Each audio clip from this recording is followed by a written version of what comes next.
ఆయన అద్భుతాలు చేస్తాడని తెలుసు, ఆయన అగ్ని చాలా పవర్ఫుల్ అని తెలుసు, అన్నీ తెలుసు. కానీ మనసు మార్పు లేకపోతే ప్రవర్తనలో చేంజ్ అనేది ఉంటుందా? ఉండదు. ఇప్పుడు మనకి ఇక్కడ ఉండాల్సిన మాట ఏంటో తెలుసా? పౌలు గారు అంటాడు, ఎందుకయ్యా నీ హెయిర్ స్టైల్ మారింది? బాగేనండి. ఎందుకయ్యా నీ వస్త్రధారణ మారింది? నీ నడక మారింది ఏంటి?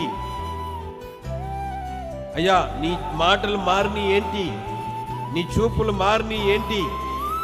ఇది వరకు ఇంత నోరేసుకుని పడిపోయేవాడివి, ఇప్పుడేంటి మారావు అంటే సింపుల్గా చెప్పాడు, నేను మృతుల్లో నుండి యేసయ్య ఎలాగూ పునరుద్ధానుడయ్యాడో నేను కూడా అలాగూ పునరుద్ధానం అవ్వాలని అన్ని మానుకుని పెంటతో సమానంగా చేసుకున్నాను. గట్టిగా చప్పట్లు కొట్టండి.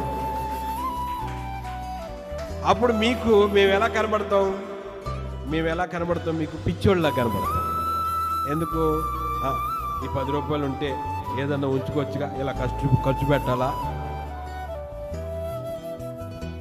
ఈ 100 రూపాయలు ఉంటే ఎందుకు ఇట వేస్ట్ చేసేస్తారు అని మీకు పిచ్చోళ్ళలా కనబడతాం. మేము మా బట్టలు చూస్తే పిచ్చోళ్ళలా కనబడతాం, మా మాటలు చూస్తే పిచ్చోళ్ళలా కనబడతాం. కానీ ఎందుకో తెలుసా? మేము చచ్చిపోయిన తర్వాత మేము మరలా మృతుల్లో నుండి లెగాలి అంటే మేము చేయవలసిన క్రియలు కొన్ని ఉన్నాయి.